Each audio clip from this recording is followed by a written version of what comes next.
तो आप सभी को नमस्कार। और आज से हम एक नई सीरीज चालू कर रहे हैं अपने इस चैनल पे, जो कि है इंडियन जियोग्राफी की। तो तो आज हम इंडियन जियोग्राफी एनसीईआरटी का चैप्टर 1 पढ़ेंगे। और इस सीरीज की विशेषता ये है कि आपको एनसीईआरटी के साथ साथ में डायग्राम्स के साथ समझाया जाएगा, जो कि कलरफुल डायग्राम्स होंगे। तो आइए शुरू करते हैं और देखते हैं पहले अध्याय में एनसीईआरटी के क्या दिया गया है। तो पिछली कक्षाओं में आप भारत का मानचित्र देख चुके हैं। अब आप भारत के मानचित्र 1.1 को जरा गौर से देखिए और इसका अक्षांशीय एवं देशांतरी विस्तार ज्ञात कीजिए। तो मित्रों, अक्षांश और देशांतर क्या होते हैं ये तो आप अभी तक पढ़ चुके होंगे, जो कि क्लास 6 की एनसीईआरटी में भी आपको दिखता है। तो मैं इसकी परिभाषा यहाँ पर बताने नहीं बैठूंगा, बल्कि मेन मुद्दे पर अपन आते हैं। तो यहाँ पर लिखा है कि आप इसके दक्षिणतम और उत्तरतम अक्षांश को तथा सबसे सबसे पूर्वी और सबसे पश्चिमी देशांतर को चिन्हित कर सकते हैं। आइए थोड़ा और पढ़ते हैं, फिर मैं आपको सीधे डायग्राम पर ले चलता हूँ। भारत की मुख्य भूमि उत्तर में कश्मीर से लेकर दक्षिण में कन्याकुमारी तक और पूर्व में अरुणाचल प्रदेश से लेकर पश्चिम में गुजरात तक फैली हुई है। भारत का सीमांतवर्ती क्षेत्र आगे समुद्र की ओर 12 समुद्री मील, जिसे कि इंग्लिश में नॉटिकल माइल्स कहते हैं, तक फैला हुआ है। अब 12 समुद्री माइल्स क्या होते हैं ये मैं आपको बता देता हूँ। तो 12 समुद्री माइल्स किलोमीटर्स में अगर निकाला जाए तो ये होगा लगभग 21.9 किलोमीटर्स, जो कि यहाँ पे एक डायग्राम भी दिया गया है, जिससे कि आप देख सकते हैं कि एक नॉटिकल माइल, जो कि हिंदी में समुद्री मील कहलाता है, ये किलोमीटर्स में नापने में लगभग 1.8 किलोमीटर्स निकलेगा। हमारी देश की दक्षिणी सीमा बंगाल की खाड़ी में 6 डिग्री 45 मिनट उत्तर अक्षांश के साथ निर्धारित होती है। आप ये छोड़िए, मैं आपको सीधे डायग्राम पे ले चलता हूँ और आपको समझाता हूँ ये कहना क्या चाहता है। ये है हमारे तो ये है हमारे देश का अक्षांशीय और देशांतरीय विस्तार। तो सबसे पहले तो हमारी एनसीईआरटी हमें ये बताती है कि भारत पृथ्वी के उत्तरी गोलार्ध और पूर्वी हिस्से में स्थित है। जैसा कि मैं आपको ये बना करके दिखाता हूँ। जैसे मान लीजिए आप, ये पृथ्वी है और ये बीच में 0 डिग्री इक्वेटर विषुवत रेखा, और इधर से अगर हम एक लाइन खींचें तो ये ऊपर का भाग हो जाएगा उत्तरी गोलार्ध और नीचे का भाग हो जाएगा दक्षिणी गोलार्ध। और जो इसका ये वाला हिस्सा है, पूर्वी हिस्सा, यहाँ पे हमारा भारत स्थित है। तो ऐसा दिखता है हमारा कुछ भारत पृथ्वी के मानचित्र पर, अगर हम इसे देखें तो। और जो हमारा दक्षिण का अक्षांश है, 8 डिग्री 4 मिनट, वो हमारे तमिलनाडु के कन्याकुमारी से निकलता है। और इसी तरह अगर हम पश्चिम और पूर्वी हिस्से की बात करें तो हमारे भारत का सबसे पश्चिमी हिस्सा, जो कि गुजरात में है, वो 68 डिग्री 68 डिग्री और 7 मिनट ईस्ट में आता है। और सबसे पूर्वी हिस्सा, जो कि अरुणाचल प्रदेश में है, जो कि आप यहाँ पे देख सकते हैं, वो 97 डिग्री और 25 मिनट में आता है। 25 मिनट देशांतर ईस्ट। क्योंकि मैं आपको पहले ही बता चुका हूँ, क्योंकि अगर हम पृथ्वी में एक ऐसी लाइन खींचें 0 डिग्री की, तो इसके पूर्व का हिस्सा ईस्ट कहलाएगा और इसके पश्चिम का हिस्सा वेस्ट कहलाएगा। इसलिए हमने यहाँ पे 68 डिग्री 7 मिनट ईस्ट लिख रखा है और यहाँ पे 97 डिग्री 25 मिनट्स ईस्ट लिख रखा है। आई होप आप ये समझ गए होंगे। तो चलिए एनसीईआरटी की लाइनों को थोड़ा और पढ़ते हैं। तो एनसीईआरटी की लाइनों को आगे पढ़ते हैं और समझते हैं ये क्या कहना चाहती है। तो यहाँ पे लिखा है, यदि आप भारत के अक्षांशीय और देशांतरी विस्तार की गणना करें तो यह लगभग 30 डिग्री है, जो कि मैं आपको पहले डायग्राम में दिखा चुका हूँ। जबकि उत्तर से दक्षिण तक इसकी वास्तविक दूरी 3214 किलोमीटर से और पूर्व से पश्चिम तक इसकी दूरी केवल 2933 किलोमीटर है। अब मैं आपको समझाता हूँ ये लाइन क्या कहना चाहती है। यहाँ पे हमारी एनसीईआरटी कह रही है कि जो हमारा भारत का उत्तरी अक्षांश है, जो कि ये है 37 डिग्री 6 मिनट, और जो दक्षिणी देशांत अक्षांश है हमारा 8 डिग्री 4 मिनट, जो कि हम कन्याकुमारी से ले रहे हैं। अभी हमने अंडमान और निकोबार के अक्षांश और देशांतर को नहीं गिना है। तो यदि हम कन्याकुमारी का ही अपना अक्षांश लेते हैं तो एनसीईआरटी कह रही है कि इसकी उत्तर से लेकर दक्षिणी बिंदु तक की दूरी लगभग 30 डिग्री है। और जो हमारा पूर्व से पश्चिम तक की दूरी है वो भी लगभग 30 डिग्री ही है। लेकिन इन दोनों के बीच में जो अंतर है वो है कि हमारी पश्चिम से पूर्व तक की दूरी है 2933 किलोमीटर, और उत्तर से दक्षिण तक की हमारी दूरी है 3114 किलोमीटर। ऐसा क्यों है? अब आइए मैं आपको समझाता हूँ ऐसा क्यों है। तो ऐसा इसलिए है क्योंकि जो हमारे अक्षांश होते हैं, जो कि ये, तो इन दो अक्षांशों के बीच की दूरी एक समान रहती है। चाहे हम इन अक्षांशों की दूरी विषुवत रेखा के पास में निकाल लें या फिर हम इन अक्षांशों की दूरी ध्रुवों के पास में निकाल लें, इन दोनों अक्षांशों के बीच की दूरी एक ही रहेगी। अब इन दोनों के बीच की दूरी का नंबर क्या है, ये आप मुझे कमेंट्स में बताएंगे। और जो देशांतर होते हैं हमारे, वो कुछ इस प्रकार से होते हैं। इसको देखने से ये पता चल रहा है कि हमारे देशांतरों की जो दो देशांतरों के बीच की दूरी है, वो सबसे ज़्यादा अपनी 0 डिग्री मतलब इक्वेटर मतलब विषुवत रेखा के पास में है। और जैसे जैसे हम विषुवत रेखा से ध्रुवों की ओर जाते हैं, इन अक्षांशों की दूरी, सॉरी, इन देशांतरों की दूरी कम होने लगती है। ये देशांतर सिकुड़ने लगते हैं। इनका आकार कुछ ऐसा होता है, जो कि विषुवत रेखा में सबसे ज़्यादा और ध्रुवों के पास इनकी दूरी सबसे कम होती है।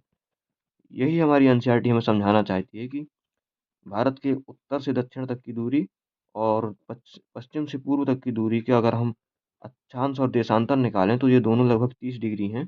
लेकिन इन दोनों के बीच में कुछ किलोमीटर्स का अंतर पाया जाता है। अब ये अंतर क्यों पाया जाता है, ये मैंने आपको समझा दिया। तो आगे बढ़ते हैं। और वही चीज़ एनसीईआरटी ने भी लिख रखा है यहाँ पे, जो कि है यह अंतर इस तथ्य पर आधारित है कि ध्रुवों की ओर जाते समय दो देशांतरों के रेखाओं के बीच की दूरी घटती जाती है, जो कि मैं आपको डायग्राम बना के दिखा चुका हूँ।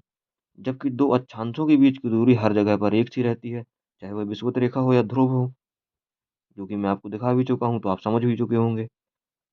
अब यहाँ पर आगे लिखा है कि अक्षांश रेखाओं के मानों से ज्ञात होता है कि भारत का दक्षिणी हिस्सा उष्णकटिबंध में आता है और उत्तरी हिस्सा उपोष्णकटिबंध में आता है।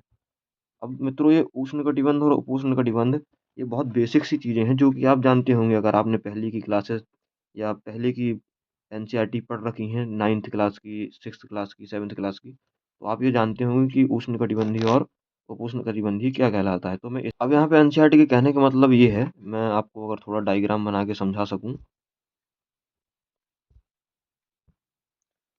तो जैसे कि मान लीजिए ये हमारी अर्थ है और यहाँ से इक्वेटर हमारा निकला है 0 डिग्री। तो इस लाइन के कहने का मतलब ये है कि यहाँ से हमारा भारत स्टार्ट होता है और यहाँ से निकलती है हमारी 23.5 डिग्री की रेखा, जिसे हम कहते हैं कर्क रेखा। अब 0 डिग्री से 23.5 डिग्री और 0 डिग्री से 23.5 डिग्री दक्षिण और उत्तर, इन दोनों के बीच में होता है उष्णकटिबंधीय जोन, ट्रॉपिकल जोन। और 23.5 डिग्री रेखा के बाहर का क्षेत्र इतना हो गया अपना उपोष्णकटिबंधीय। तो अब आप ये जान गए हैं कि हमारा भारत आधा उष्णकटिबंधीय में आता है और भारत का उत्तरी हिस्सा, जो कि आप मध्य प्रदेश से ले सकते हैं, तो भारत का उत्तरी हिस्सा अपना आता है उपोष्णकटिबंधीय क्षेत्र में। यहाँ पर एनसीईआरटी लिख रही है कि यही स्थिति देश में भू-आकृति, जलवायु, मिट्टी के प्रकारों तथा प्राकृतिक वनस्पति में पाई जाने वाली भारी भिन्नता के लिए उत्तरदायी है। अब ऐसा क्यों है? आइए मैं आपको डायग्राम के साथ समझाता हूँ। यहाँ पे हम बना लेते हैं सन, और ये हमारा 23.5 डिग्री। तो मित्रों, आप ये जानते होंगे कि सूर्य की सबसे ज़्यादा किरणें या सूर्य की सबसे ज़्यादा ऊर्जा ट्रॉपिकल क्षेत्र में पड़ती है, जो कि उष्णकटिबंधीय क्षेत्र है। और जैसे-जैसे हम पृथ्वी के ऊपरी अक्षांशों में जाते हैं, सूर्य की किरणों की मात्रा या कहें तो डेंसिटी कम होने लगती है, सूर्य की ऊर्जा यहाँ पर कम प्राप्त होती है इन क्षेत्रों में। तो अब जौन क्षेत्र हमारा ट्रॉपिकल ज़ोन पे रहेगा, वो क्षेत्र ज़्यादा गर्म रहेगा, ज़्यादा उष्ण रहेगा। और जौन क्षेत्र हमारा ट्रॉपिकल ज़ोन से दूर जाता जाएगा, मतलब ध्रुवों की ओर जाता जाएगा, वो क्षेत्र हमारा ठंडे वातावरण या ठंडी जलवायु की तरफ जाएगा। यही हमारी एनसीईआरटी यही समझा दी है कि भारत में भिन्न जलवायु के कारणों में से एक सबसे बड़ा कारण भारत का अक्षांशीय फैलाव भी है। यहाँ पर एनसीईआरटी बोलती है, अब हम देशांतरी विस्तार और भारत के लोगों पर उसके प्रभाव का अध्ययन करेंगे। देशांतर रेखाओं के मानों से स्पष्ट होता है कि इनमें लगभग 30 डिग्री का अंतर है, जो कि हमारे देश के सबसे पूर्वी व सबसे पश्चिमी भागों के समय में लगभग 2 घंटे का अंतर पैदा करता है। अब अब मित्रों, एनसीईआरटी यहाँ पे ये बोल रही है, मैं आपको सीधे साफ शब्दों में समझा दूं कि 15 डिग्री देशांतर 15 डिग्री देशांतर बराबर 1 घंटे का समय अंतराल। अब आप इस लाइन को दोबारा पढ़िए। देशांतर रेखाओं के मानों से स्पष्ट होता है कि इनमें लगभग 30 डिग्री का अंतर है, जो हमारे देश के सबसे पूर्वी व सबसे पश्चिमी भागों के समय में लगभग 2 घंटे का अंतर पैदा करता है। इसका मतलब यही है, जो मैं आपको पहले बता चुका हूँ, कि ये जो हमारा भारत है, इन दोनों रेखाओं के बीच लगभग 30 डिग्री का अंतर है। 30 डिग्री का अंतर मतलब 2 घंटे का समय अंतराल। ठीक है। इसका दूसरा मतलब ये हुआ कि सूर्य जो अरुणाचल प्रदेश वाला क्षेत्र है यहाँ पे 2 घंटे पहले ही उदय हो जाता है, और जो गुजरात वाला क्षेत्र है यहाँ पर 2 घंटे बाद सूर्योदय होता है, क्योंकि पृथ्वी हमारी पश्चिम से पूर्व की ओर घूम रही है कुछ इस तरीके से। इसलिए यहाँ पे 2 घंटे पहले सूर्य सूर्योदय हो जाता है, और यहाँ पे 2 घंटे बाद, क्योंकि पृथ्वी हमारी वेस्ट से ईस्ट की ओर घूम रही है। इसलिए जो हमारा अरुणाचल प्रदेश वाला क्षेत्र है यहाँ के लोगों को सूर्योदय 2 घंटे पहले देखने को मिलता है। और जब तक पृथ्वी घूम के गुजरात वाला क्षेत्र सूर्य के सामने पहुंचता है, जब तक 2 घंटे बीत चुके होते हैं, मतलब पृथ्वी लगभग 2 देशांतरों का ट्रैवल कर चुकी होती है। आप भारतीय मानक समय से पहले से ही परिचित हैं। मानक यामोत्तर का क्या उपयोग है? तो एनसीईआरटी आपसे पूछ रहा है कि मानक यामोत्तर का क्या उपयोग है। अब आइए मैं आपको कुछ फिर एक डायग्राम बना के समझाता हूँ। ये हमारी पृथ्वी है, ये है 0 डिग्री देशांतर। यहाँ पे जीएमटी है जो कि एक ब्रिटेन में एक जगह है, आप ऐसा समझिए। इसके इस तरफ का हिस्सा पूर्व है और इस तरफ का हिस्सा पश्चिम है, वेस्ट और ईस्ट। हमारा भारत यहाँ पे आता है। ठीक है। 0 डिग्री से हमारे भारत का मानक यामोत्तर एनसीईआरटी के हिसाब से डिग्री 23 मिनट। अब आपको एक चीज़ मैं पहले ही बता चुका हूँ कि 15 डिग्री देशांतर के बीच का अंतर मतलब 1 घंटा। और हम समय मापने के लिए 0 डिग्री देशांतर का उपयोग करते हैं। और हमारा भारत स्थित है 82 डिग्री 30 मिनट पूर्वी देशांतर में। तो इस हिसाब से अगर हम 15 डिग्री वाला फॉर्मूला यहाँ पे लगाएं, 0 डिग्री देशांतर से 5 घंटे और 30 मिनट आगे हैं।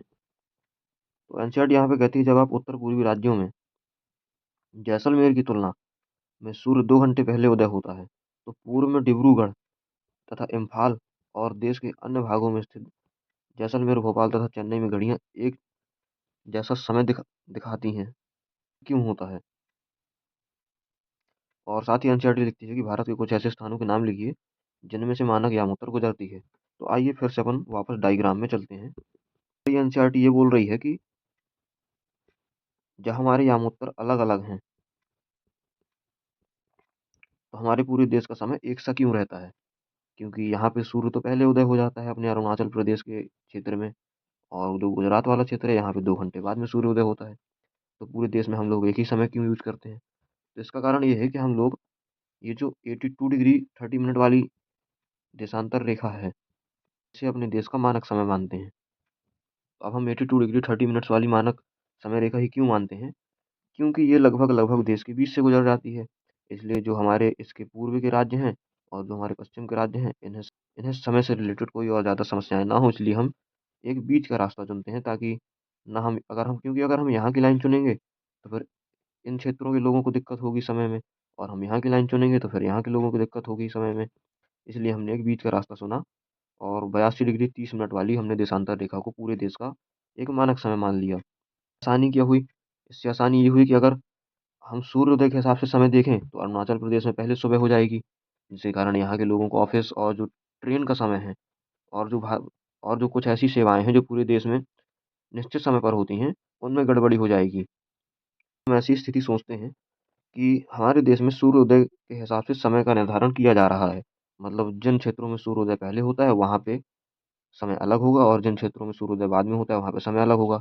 अब हम ऐसी स्थिति की कल्पना करें तो इससे दिक्कत ये होगी कि अगर आपको मान लीजिए कोई एग्जाम देने जाना है, और एग्जाम का समय है 2 बजे दोपहर में। ठीक है। अब जो 2 बजे दोपहर की अरुणाचल प्रदेश में होंगे, वो 2 बजे दोपहर की गुजरात में नहीं होंगे, क्योंकि हम सूर्योदय के हिसाब से समय मान मान रहे हैं। इसलिए कोई ऐसी समस्या ना आए, इसीलिए हमने एक ये बीच का रास्ता चुना, और 82 डिग्री 30 मिनट्स वाली हमने देशांतर रेखा को अपने पूरे देश का मानक समय माना, ताकि ऐसी कोई भी समस्याओं का हमें सामना ना करना पड़े। अब यहाँ पे एनसीईआरटी हमसे भारत के कुछ ऐसे स्थानों के नाम पूछ रही है जहाँ से याम उत्तर रेखा गुजर रही है। तो आप यहाँ पे मिर्जापुर का नाम लिख सकते हैं, जो कि उत्तर प्रदेश में है। यहाँ पे लिखा है, विश्व के देशों में आपसी समझ के तहत मानक याम उत्तर को 7 डिग्री, यहाँ पे डिग्री मिस कर दिया है एनसीईआरटी छापने वालों ने, 7 डिग्री 30 मिनट देशांतर के गुणांक पर चुना जाता है। यही कारण है कि 82 डिग्री 30 मिनट पूर्व यामोत्तर को भारत की मानक यामोत्तर चुना गया है।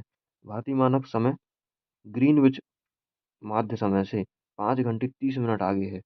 कुछ देश ऐसे भी हैं जिनमें अधिक पूर्व पश्चिम विस्तार के कारण एक से अधिक मानक देशांतर रेखाएं हैं।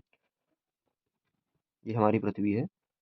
ये है जीएमटी, जो कि मैं आपको पहले ही बता चुका हूँ, 0 डिग्री यामोत्तर।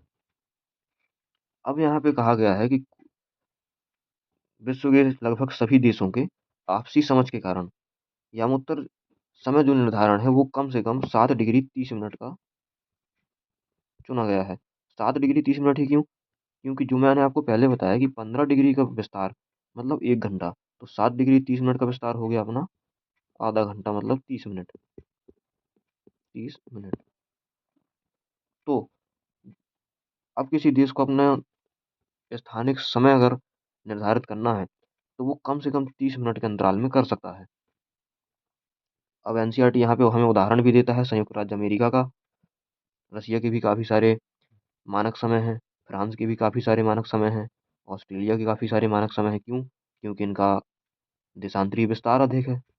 आप खुद यहाँ से लॉजिक लगाइए, इनका देशांतरीय विस्तार अलग है, बहुत ज़्यादा है, तो इन्हें अलग अलग समय रखने की भी ज़रूरत पड़ेगी। आइए थोड़ा इंडिया का मैप देख लेते हैं। तो यहाँ पे मैं आपको पहले ही बता चुका हूँ, ये हमारा 37 डिग्री 6 मिनट का हमारा उत्तरी अक्षांश है, जो कि हमारे देश की उत्तरी सीमा है, लद्दाख। और ये हमारी तमिलनाडु के कन्याकुमारी की सीमा है, जो कि है 8 डिग्री 4 मिनट। अभी हमने यहाँ पे अंडमान और निकोबार के दक्षिणतम बिंदु की सीमा नहीं ली है, मैं आपको आगे पढ़ाने वाला हूँ इसी सीरीज में, इसलिए इसे हम अभी छोड़ रहे हैं। और यहाँ पे हमारा गुजरात का सबसे पश्चिमतम बिंदु 68 डिग्री 7 मिनट ईस्ट, और यहाँ पे हमारा अरुणाचल प्रदेश का सबसे पूर्वी बिंदु जो कि है 97 डिग्री 25 मिनट ईस्ट। और यहाँ पे हमारे देश के सभी राज्य और यूनियन टेरिटरीज को दिखाया गया है, जो कि मैं आपको एक बार बता देता हूँ अगर कोई पहली बार पढ़ रहा है तो। ये हमारा लद्दाख, ये हमारा जम्मू और कश्मीर, ये हमारा हिमाचल प्रदेश, ये पंजाब, ये हरियाणा, यहाँ पे है दिल्ली, ये उत्तराखंड, ये पूरा उत्तर प्रदेश। इस तरफ आ जाते हैं तो ये हमारा राजस्थान, जो कि सीमा बनाता है पाकिस्तान से। इधर लद्दाख हमारी सीमा बनाता है पाकिस्तान से। ये हमारा कश्मीर, इधर से गुजरात शुरू हो जाता है, ये महाराष्ट्र हो गया, ये बीच का हिस्सा मध्य प्रदेश, ये छत्तीसगढ़, ये उड़ीसा, तेलंगाना जो कि नया बना है राज्य 2014 में, आंध्र प्रदेश। आइए थोड़ा पूर्व की तरफ चलते हैं। ये हो गया हमारा बिहार, झारखंड, पश्चिम बंगाल, सिक्किम हमारा ये रहा, यहाँ पे अरुणाचल प्रदेश, यहाँ पे नागालैंड, मणिपुर, मिजोरम और त्रिपुरा, और यहाँ पे मेघालय, और ये रहा असम। तो ये जो 7 राज्य हैं इन्हें कहा गया है सेवन सिस्टर्स। Seven sisters. अब आप ये याद रखिए कि सेवन सिस्टर्स में कौन कौन से देश हैं, मैं आपको दोबारा बता देता हूँ। सबसे शुरू सबसे पहले हमारा असम, मेघालय, अरुणाचल प्रदेश, नागालैंड, मणिपुर, मिजोरम और त्रिपुरा। सिक्किम सेवन सिस्टर्स में नहीं आता है। यहाँ पे हमारा दमन और दीव, और नीचे हमारा कर्नाटक, केरल और तमिलनाडु राज्य है। और इस तरफ है हमारे पूर्वी द्वीप समूह, अंडमान और निकोबार, और यहाँ पे हमारे पश्चिमी द्वीप समूह लक्षद्वीप। अब अंडमान निकोबार कैसे बना है और लक्षद्वीप कैसे बना है, इस चीज़ को हम फिजिकल जियोग्राफी में पढ़ेंगे, ना कि इंडियन जियोग्राफी में। ये हमारे भारत तक जाने वाले समुद्री मार्ग हैं, और जो ये आपको ब्लैक लाइन में दिख रहे हैं ये अंतर्राष्ट्रीय हवाई मार्ग हैं भारत के लिए। लगभग एक पेज और बचा है इसमें। तो मित्रों यहाँ पे भारत की स्थिति के बारे में बताया गया है। तो भारत का क्षेत्रफल लगभग 32.8 लाख वर्ग किलोमीटर है, जो कि विश्व के धरातल का 2.4% भाग है। इस प्रकार भारत विश्व का 7वां सबसे बड़ा देश है। अब दोस्तों भारत तो विश्व का 7वां सबसे बड़ा देश है। इससे पहले जो 6 सबसे बड़े देश हैं वो कौन से हैं ये आप मुझे कमेंट्स में बताइए, क्योंकि आप 11वीं की जियोग्राफी पढ़ रहे हैं, ना कि 6वीं 7वीं या 8वीं की, इसलिए आपको ये पता होना चाहिए। तो आप जल्दी से कमेंट करके बताइए कि विश्व के 6 सबसे बड़े बड़े देश कौन कौन से हैं। पढ़ते हैं क्या बोल रही है एनसीईआरटी हमारी। तो यहाँ पे आकार का विवरण दिया गया है। तो पढ़ते हैं, भारत के आकार ने इसे विशिष्ट भौतिक विविधता प्रदान की है। उत्तर में ऊंचे पर्वत, गंगा, ब्रह्मपुत्र, महानदी, कृष्णा, गोदावरी और कावेरी जैसी बड़ी नदियां हैं। गंगा को छोड़ के बाकी नदियां उत्तर में नहीं है मित्रों। और उत्तर पूर्वी और दक्षिणी भाग में वन आच्छादित पहाड़ियां हैं, जबकि मरुस्थलीय क्षेत्र में रेत के विस्तृत फैलाव हैं। उत्तर में हिमालय पर्वत, उत्तर पश्चिम में हिंदू कुश व सुलेमान श्रेणियां, उत्तर पूर्व में पूर्वांचल पहाड़ियां तथा दक्षिण में विशाल हिंद महासागर से सीमांकित एक बृहद भौगोलिक इकाई है, जिसे भारतीय उपमहाद्वीप कहा गया है। इसमें पाकिस्तान, नेपाल, भूटान, बांग्लादेश और भारत आते हैं। एनसीईआरटी ये बोल रही है कि भारतीय उपमहाद्वीप में कौन कौन से देश आते हैं, जो कि हैं नेपाल, पाकिस्तान, भारत, भूटान, बांग्लादेश। भूतकाल में हिमालय अपनी अन्य श्रेणियों के साथ एक मजबूत भौतिक अवरोधक की भूमिका निभाता रहा है। खैबर, बोलन, सिपकीला, नाथूला, बोमडीला जैसे कुछ पहाड़ी दर्रों को छोड़कर हिमालय को पार करना बहुत मुश्किल था। हिमालय पर्वत ने भारतीय उपमहाद्वीप को एक अद्वितीय क्षेत्रीय पहचान स्थापित करने में सहायता की है। भारत के भौतिक मानचित्र का हवाला देते हुए आप भारत का भौतिक मानचित्र का हवाला देते हुए अब आप उन भौतिक विविधताओं का वर्णन कर सकते हैं जो कश्मीर से कन्याकुमारी और राजस्थान में जैसलमेर से पूर्व में मणिपुर के इम्फाल तक यात्रा करते समय आपको आपके मार्ग में आएंगे। तो हमारी एनसीईआरटी क्या कह रही है? हमारी एनसीईआरटी ये कह रही है कि भारत की भौगोलिक स्थिति कुछ इस प्रकार की है कि भारत के उत्तर में हिमालय की विशाल श्रेणियों ने भारत के लिए एक सुरक्षा कवच का कार्य किया है, जो कि आप इस डायग्राम में देख सकते हैं। उत्तर में हमारी हिमालय श्रेणियाँ, उत्तर पश्चिम में हमारी ये रेगिस्तान के रेतीले मरुस्थल, हमारी उत्तर पूर्व की तरफ चलें तो हमारी ये पूर्वांचल की पहाड़ियाँ, मध्य में है हमारी ये विंध्य पर्वत श्रृंखला, ये हमारा दक्कन प्लेट्यू, और यहाँ पे मिलते हैं हमारे वेस्टर्न घाट, यहाँ पे हमारी ईस्टर्न घाट, ये विंध्य पर्वत श्रृंखला। अब दोस्तों हम इसमें ज़्यादा डिटेल में इस वीडियो पे नहीं जाएंगे, क्योंकि ये इंट्रोडक्टिव क्लास है। इन सभी के बारे में, हिमालय पर्वत के बारे में, पूर्वांचल पहाड़ियों के बारे में, दक्कन ट्रैप के बारे में, वेस्टर्न घाट के बारे में, मरुस्थल के बारे में और मध्य भारत के बारे में हम बहुत डिटेल में पढ़ने वाले हैं हम बहुत डिटेल में पढ़ने वाले हैं अपने आने वाली वीडियोज़ में। क्योंकि आने वाले चैप्टर्स में आपको हिमालय, मध्य भारत और भारत की पूरी भौगोलिक स्थिति को बहुत डिटेल में जाकर के पढ़ना है, तो यहाँ पे उसकी अपन ज़्यादा टेंशन नहीं लेते हैं। आइए आगे एनसीईआरटी की लाइनों को पढ़ते हैं अपन। तो यहाँ पे एनसीईआरटी लिखती है कि भारत के भौतिक मानचित्र का हवाला देते हुए आप उन भौतिक विविधताओं को वर्णन कर सकते हैं। दोस्तों ये हम पढ़ चुके हैं, हमने डायग्राम में आपको बता दिया है। अब यहाँ पे एनसीईआरटी कहती है कि भारत का प्रायद्वीप भाग हिंद महासागर की ओर से उभरा हुआ है। इनका मतलब ये है कि अगर हम भारत को लिटा दें, मतलब ऐसा कर दें, यहाँ से हमारा हिंद महासागर, तो ये हमारा भारत इस तरफ से हल्का सा उठा हुआ है ऐसा। क्योंकि जब इंडियन प्लेट यूरेशिया से टकराई थी, तो ये जो इंडियन प्लेट का पीछे का हिस्सा था, ये हल्का सा ऊपर उठ गया था। इस चीज़ को आप ऐसे समझ सकते हैं, जब दो गाड़ियों के बीच में एक्सीडेंट होता है, एक गाड़ी या दोनों गाड़ियाँ पीछे से हल्की सी उठ जाती हैं, ये ऊपर। इसी कारण हमारे यहाँ पे भारत में यूरेशिया की प्लेट के टकराने की वजह से ही ये भाग ऊपर को उठा, जिसके कारण यहाँ पे वेस्टर्न घाट का निर्माण हुआ। आगे बहुत डिटेल में पढ़ने वाले हैं। भारत का प्रादुर्भाव हिंद महासागर की ओर से उभरा हुआ है। भारत की संपूर्ण तट रेखा द्वीप समूहों समेत, एनसीईआरटी में दोस्तों ये पुराना डाटा दिया गया है, जो कि अब नए सर्वे के हिसाब से लगभग 11,098 किलोमीटर की हमारे देश की पूरी तट रेखा हो चुकी है। अतः एक देश के रूप में भारत भौतिक दृष्टि से विविधतापूर्ण भूभाग है, जिससे यहाँ विभिन्न प्रकार के संसाधन पाए जाते हैं। बिल्कुल सही कह रहा है, ये हम बहुत अच्छे से पढ़ने वाले हैं आगे पूरा डिटेल में। भारत में कहाँ कौन से संसाधन पाए जाते हैं। यहाँ पे अगली हेडिंग है भारत और उसके पड़ोसी। भारत की स्थिति मानचित्र 1.2 की जांच करें। आप देखेंगे कि भारत एशिया महाद्वीप के दक्षिण मध्य भाग में स्थित है और बंगाल की खाड़ी और अरब सागर के रूप में विस्तृत इसकी दोनों भुजाएं हिंद महासागर के साथ सीमा बनाती हैं। प्रायद्वीपीय भारत की समुद्रिक स्थिति की वजह से ही भारत समुद्र व वायु मार्गों द्वारा अपने पड़ोसी क्षेत्रों से जुड़ा हुआ है। इस लाइन को भी मैं आपको डायग्राम की सहायता से समझाता हूँ। ये हमारा एशिया हो गया पूरा, ठीक है, ये हमारा पूरा एशिया हो गया। नीचे एनसीईआरटी बता रही है कि भारत के दक्षिण में हमारा भारत तीन तरफ से हिंद महासागर से घिरा हुआ है। यहाँ पे बंगाल की खाड़ी है।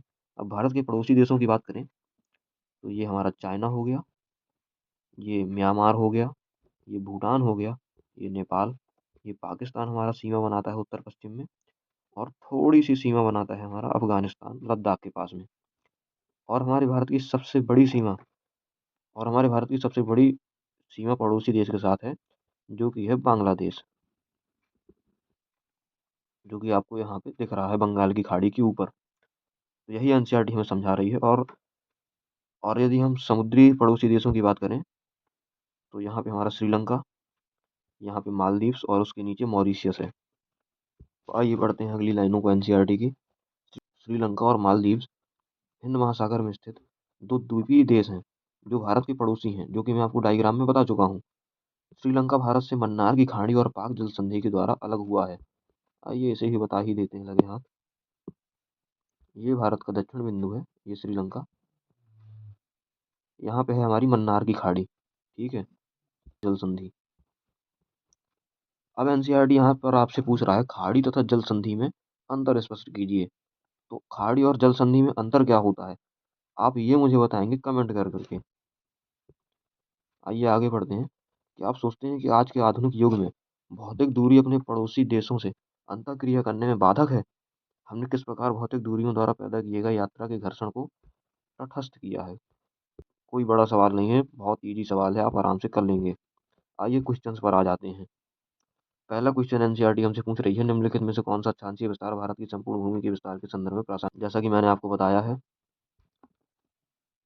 6 डिग्री 45 मिनट उत्तर से, 37 डिग्री 6 मिनट सही हो जाएगा। आइए अगला सवाल देखते हैं एनसीईआरटी के हिसाब से। निम्नलिखित में से किस देश की भारत के साथ सबसे लंबी स्थलीय सीमा है? स्थलीय सीमा दोस्तों मैं आपको डायग्राम बताते समय बता चुका हूँ कि बांग्लादेश की सबसे बड़ी स्थलीय सीमा है भारत के साथ। आइए अगला सवाल देखते हैं। निम्नलिखित में से कौन सा देश क्षेत्रफल में भारत से बड़ा है? निम्नलिखित यामोत्तर में से कौन सा भारत का मानक यामोत्तर है? मैंने आपको डायग्राम भी बना के समझाया, जीएमटी भी समझाया और दो यामात्रों के बीच में समय भी समझाया। तो इसका राइट आंसर हो जाएगा 82 डिग्री 30 मिनट्स ईस्ट। अगर आप ये अभी भी नहीं कर पा रहे हैं तो फिर आपको पढ़ने की बहुत ज़्यादा ज़रूरत है।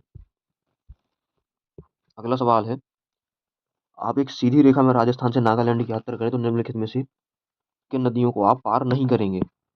यहाँ पे नहीं करेंगे पूछ रहा है एनसीईआरटी, ना कि किन नदियों को पार करेंगे। तो भारत के राजस्थान से नागालैंड की यात्रा करते समय हमें गंगा मिलेगी, यमुना मिलेगी, ब्रह्मपुत्र मिलेगी, सिंधु नहीं मिलेगी।